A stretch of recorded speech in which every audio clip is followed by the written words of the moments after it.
শুভ সকাল বন্ধুরা, আশা করি তোমরা যে যেখানে আছো সবাই ভালো আছো, সুস্থ আছো। আমিও ভালো আছি। আজ একটা নতুন দিন, চলো তোমাদেরকে সঙ্গে নিয়ে একটা নতুন ব্লগ শুরু করে ফেলি। আজকে যখন ঘুম থেকে উঠলাম তখন বাজে ঘড়ির কাঁটায় সকাল 7টা। একটু লেট হয়ে গেছিলো ঠিকই, তবে আজ থেকে মেয়েদের পুরোদমে স্কুল চালু। 2 দিন ছুটি ছিল ঈদ উপলক্ষে।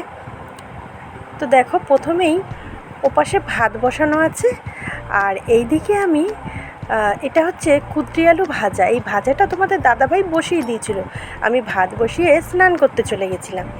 আর ওইদিকে দেখো, ছোটো মেয়ে উঠে পড়েছে, তোমাদের দাদাভাইও অফিস যাওয়ার জন্য খুবই দৌড়াদৌড়ি করতেছে। তো এবারে আমি এদিকে কুদ্রি ভাজাটা করে নিয়ে, ভাতটাও হয়ে গেছিলো উপর করে দিয়ে বসিয়ে দিচ্ছি টিফিনটা। টিফিন বলতে আজকের টিফিনে আলুর পরোটাটা ওই করেছি, আমি স্নান করতে গেছিলাম, সেই ফাঁকে আলুর পুর করে ময়দার মধ্যে দিয়ে বেলেও দিয়েছে। আমি এবার খালি ভাজছি।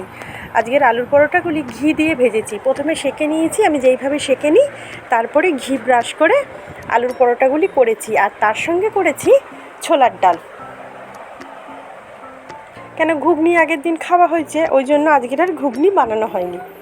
মানে রোজ তো আর ঘুগনি খেতে ভালো লাগবে না, সেই কারণে। আর এই দিকে দেখো, আমি আলুর পরোটাগুলি আমার হয়ে গেছে। এইবারে আমি ছোলার ডালটা বসিয়ে দেবো। প্রেশারে ডালটা সিদ্ধ করে নিয়েছি। তারপরে কড়াইতে তেল দিয়ে জিরে আর শুকনো লঙ্কা সম্বাদ দিয়ে দিলাম আদা বাটা। এবার দিয়ে দিচ্ছি হিং। তবে এই হিংটা না বেশি, মানে খুব যে একটা সুন্দর গন্ধ সেই জিনিসটা কিন্তু নেই, কিন্তু হিংটা দেখতে এত সুন্দর, এদিকে কাজের বেলায় নেই। তো তারপরে দেখো দিয়ে দিলাম কাঁচা লঙ্কা চেরা, হলুদ আর একটু মিষ্টি। যেহেতু ছোলার ডালটা আমি একটু মিষ্টি মিষ্টি রান্না করি, ছোলার ডালে বেশি ঝাল বা নুন খেতে ভালো লাগে না, একটু মিষ্টি মিষ্টি হলেই বেশ ভালো লাগে। তো ডালটা সম্বাদ দিয়ে মাছটা বসিয়ে দেবো। আজকের যা গরম পড়েছে না, মানে আমি আর বোঝাতে পারবো না যে কী হারে গরমটা বাড়ছে দিন দিন। এত অসহ্য গরম, সারাদিনে একটুও রোদ নেই, চারিদিকটা গুমোট একটা পরিবেশ, একটুও হাওয়া নেই, মেঘলা করে আছে, মনে হচ্ছে যেন এক্ষুনি হুড়মুড় করে বৃষ্টি নেমে আসছে, কিন্তু বৃষ্টির বকেও দেখতে পাচ্ছি না। আকাশের চারিদিকে খালি মেঘ করে রয়েছে। আর এই মেঘের দিনে না ভীষণ গরম হয়, একটা অন্যরকম গরম। সূর্যের রোদ, তাপ, তেজ যতটা না গরম দেয়, এই মেঘলা ওয়েদারে তো ডবল গরম থাকে। তো যাই হোক, গরম নিয়ে কথা বলে বলে সবাই ক্লান্ত হয়ে গেছি আমরা। আর তারপরে দেখো, আমি এখানে মাছটা ভাজা বসিয়ে দিলাম। নিয়ে চলে এসেছিলো আজকের কাতলা মাছ। তো চলো আজকে তোমাদের সঙ্গে শেয়ার করি কাতলা মাছ দিয়ে ঝিঙে আলু দিয়ে ঝোল। প্রথমে মাছগুলি তো ভেজে তুলে নিচ্ছি, তারপরে কেটে রাখা ঝিঙে আর আলুটা ভালো করে ভেজে নেব। তার আগে অবশ্য একটু জিরে ফোড়ন দিয়ে নিয়েছিলাম।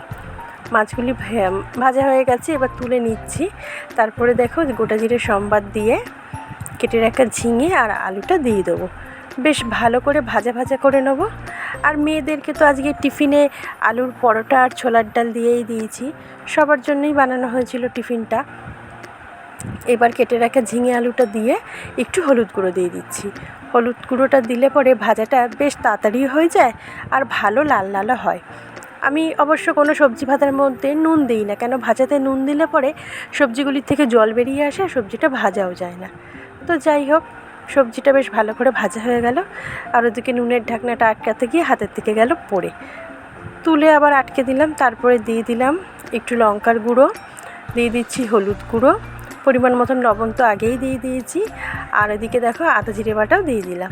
দিয়ে এবার সামান্য একটু জল দিয়ে ভালো করে কষাবো।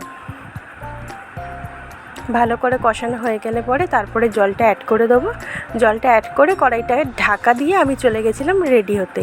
ততক্ষণে মেয়েরা রেডি হয়ে গেছে, 2 মেয়েকে নিয়ে একসাথে বেরিয়ে যাই। একজনের স্কুল পাশেই, ওকে স্কুলে দিয়ে আমি ছোটো মেয়েকে নিয়ে চলে যাই। ছোটো মেয়ের স্কুলটা একটু দূরে, যেতে একটু সময় লাগে। তো দেখো, মশলা কষানো হয়ে গেল, তোমাদের সাথে গল্প করতে করতে জলটাও অ্যাড করে দিলাম। এবারে কড়াইটা ঢাকনা চাপা দিয়ে আমি চলে যাব রেডি হতে। দেখো রেডি হয়ে চলে আসলাম, এসে দেখলাম যে আলুটা সেদ্ধ হয়ে গেছে। ঝিঙে সেদ্ধ হতে তো বেশিক্ষণ লাগে না, আলু সেদ্ধ হয়ে গেছে থেকে মাছটা দিয়ে দিলাম। তো চলো বন্ধুরা, আজকের মতন ভিডিওটা এখানেই শেষ করলাম। আশা করি তোমাদের ভিডিওটা ভালো লাগবে। ভালো লাগলে অবশ্যই চ্যানেলটা সাবস্ক্রাইব করে আমার পাশে থেকো, আর লাইক কমেন্ট শেয়ার করতে কিন্তু একদম ভুলো না। দেখা হচ্ছে আগামী দিন আরও একটা নতুন ভ্লগ নিয়ে। এতক্ষণ ধরে আমার সঙ্গে থাকার জন্য, আমার বকবক শোনার জন্য আমার সকল বন্ধুদেরকে মন থেকে অসংখ্য ধন্যবাদ জানালাম। সবাই খুব ভালো থেকো, সুস্থ থেকো এই গরমে। টাটা। আজ তবে রাখি, জানাই সকলকে শুভরাত্রি।